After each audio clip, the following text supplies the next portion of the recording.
જય ગિરનારી મિત્રો દાંતની ગમે એવી ભયંકરમાં ભયંકર કદાચ તમને બીમારી હોય ને એના ઉપર આ તમને જે વનસ્પતિ દેખાય છે ને એ બેસ્ટમાં બેસ્ટ રીતે એનું કામ કરે છે દાંત ઉપર.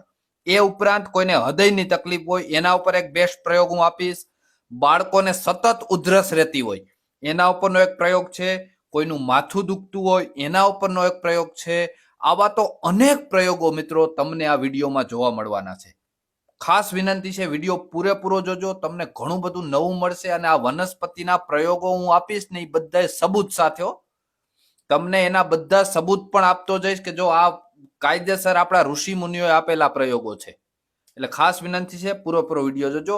હવે પહેલા આપણે છે ને મિત્રો આ વનસ્પતિનું નામ જાણી લઈએ કે કઈ ભાષામાં આ વનસ્પતિને શું કહેવાય. બરાબર, તો મિત્રો સંસ્કૃતમાં આ વનસ્પતિને બકુલ કહેવાય છે. બકુલ, રેડી. અને ગુજરાતીમાં આને બોલસરી અથવા તો બોરસરી અથવા તો વરસડી, ટૂંકમાં આવા અલગ અલગ પ્રદેશમાં મિત્રો આ વનસ્પતિના અલગ અલગ નામ હોય છે. જો અમુક મોટા ભાગના બગીચાઓમાં બહુ જોવા મળે છે અને એમાં લોકો એને બોરસરીના નામથી બોલસરીના નામથી બહુ ઓળખે છે. રેડી. એટલે ગુજરાતીમાં આનું આવું નામ છે. કદાચ તમારા વિસ્તારમાં કઈ અલગ નામ હોય તો તમે ખાસ કોમેન્ટ કરજો કે ભાઈ અમારા વિસ્તારમાં આવું નામ છે આ વનસ્પતિનું. અને લેટિન નામ છે આનું મિત્રો માઇમુસોપ્સ ઇલેન્જાઈ. બરાબર, આનું લેટિન નામ છે. એના ઉપરથી તમે ગૂગલમાં સર્ચ કરી શકો, વધારે માહિતી મેળવી શકો. એટલે હું લેટિન નામ આપું છું. રેડી.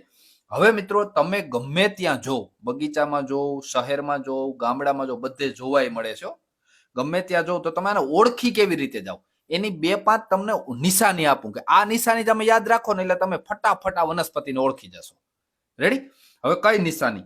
પેલું કે ભાઈ ગુજરાતમાં બધે જોવા મળે એટલે ટેન્શન ન લેતા, બધી જગ્યાએ મળી જશે.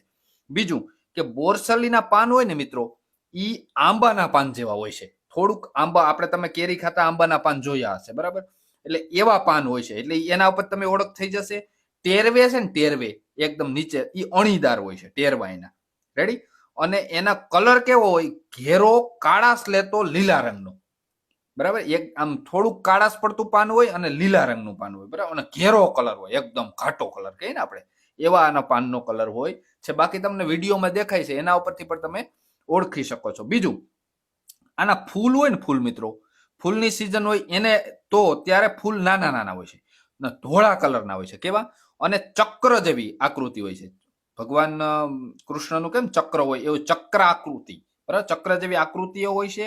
અને એમાં એક મસ્ત સુગંધ આવતી હોય છે. અને આ સુગંધ એવી હોય છે કે કદાચ ફૂલ હુકાઈ જાય ને તો એની સુગંધ એ મૂકતું નથી.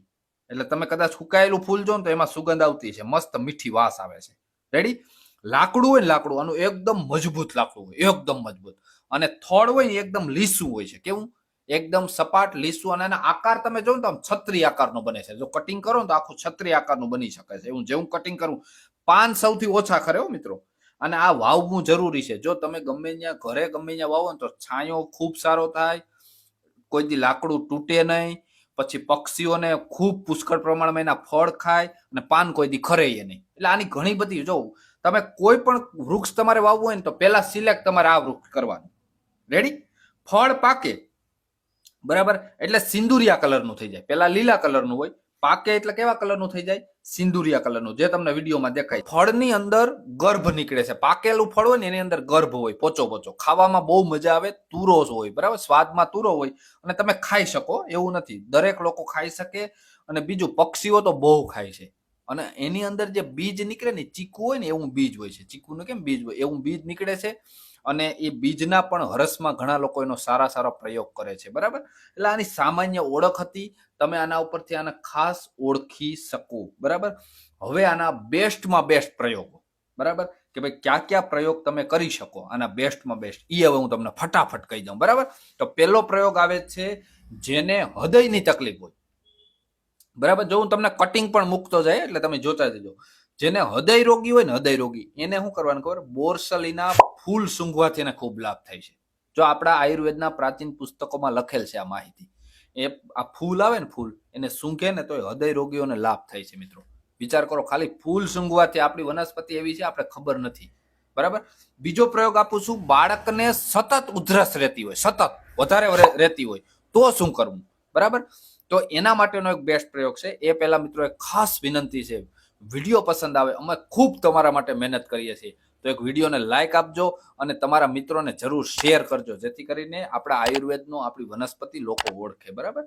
હવે જો ઉધરસ રહેતી તો એને શું કરવાનું, 20 ગ્રામ આના ફૂલ લઈ લેવાના, લીલા ફૂલો, સુકાયેલા ફૂલ લઈ લીલા. બરાબર. 10 ગ્રામ પાણીમાં પલાળી દેવાના. કેટલા ગ્રામ? 20 ગ્રામ ફૂલ લેવાના, 10 ગ્રામ, 10 થી 15 ગ્રામ જેટલું પાણી લઈ લેવાનું, એમાં પલાળી દેવાના.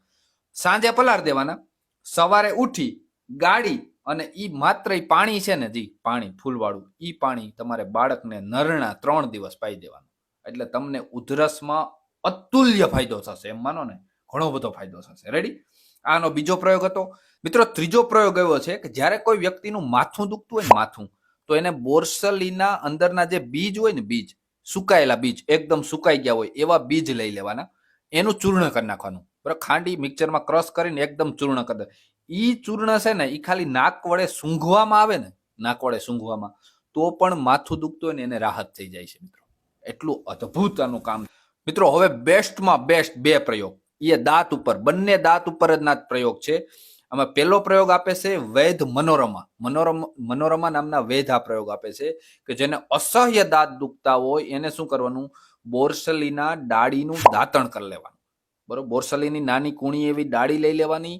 એનું દાંતણ જો રોજ કરવામાં આવે તો એના દાંત મજબૂત અને વજ્ર જેવા થઈ જાય છે. જો અહીંયા કટિંગ મૂકું છું, ચોખ્ખું એમાં લખેલું છે.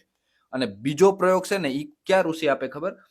વૈદ સોઢલ નામના ઋષિ આપે. કોણ આપે? સોઢલ નામના. એને એમ કીધું છે કે બોરસલીના બીજ લઈ લેવાના, બીજનું ભૂકો કરી લેવાનો, એકદમ ચૂર્ણ કરી લેવાનું. બરાબર. પછી કોઈ પણ રોગ હોય તમારે, કોઈ પણ, એમાં તમારે એને ઈ ચૂર્ણ હોય ને એને દાંતમાં ઘસવાનું દરરોજ 2 ટાઈમ, એકવાર સવારે અને એકવાર સાંજે જમ્યા પછી. રેડી? સાંજે ને સવારે 2 ટાઈમ એ ચૂર્ણને, ટૂંકમાં એ પાવડરને ઘસવામાં આવે ને રોજ, તો કોઈ દાંતના રોગ હોય ને, બધા દાંતના રોગમાં કામ કરે છે બોરસલીનું ચૂર્ણ. બરાબર. એટલું અદ્ભુત, એટલે અદ્ભુત કામ છે મિત્રો આ વનસ્પતિનું. એટલે વિનંતી એટલી જ છે કે તમે કોઈ વ્યક્તિને જરૂર શેર કરજો. શેર કરવાથી આપણા આયુર્વેદનો પ્રચાર થાય, લોકો વનસ્પતિને ઓળખે. આપણો ખાસ આશય આ જ છે મિત્રો. બરાબર. જેથી કરીને લોકો વનસ્પતિ બાજુ આવે, વનસ્પતિના ઉપયોગ કરે. બરાબર. એટલે ખાસ વિનંતી છે, કોઈ વ્યક્તિને જરૂર શેર કરજો. વિડીયો ગમ્યો હોય તો એક લાઈક જરૂર આપજો મિત્રો. જય જવાન, જય કિસાન, જય આયુર્વેદ.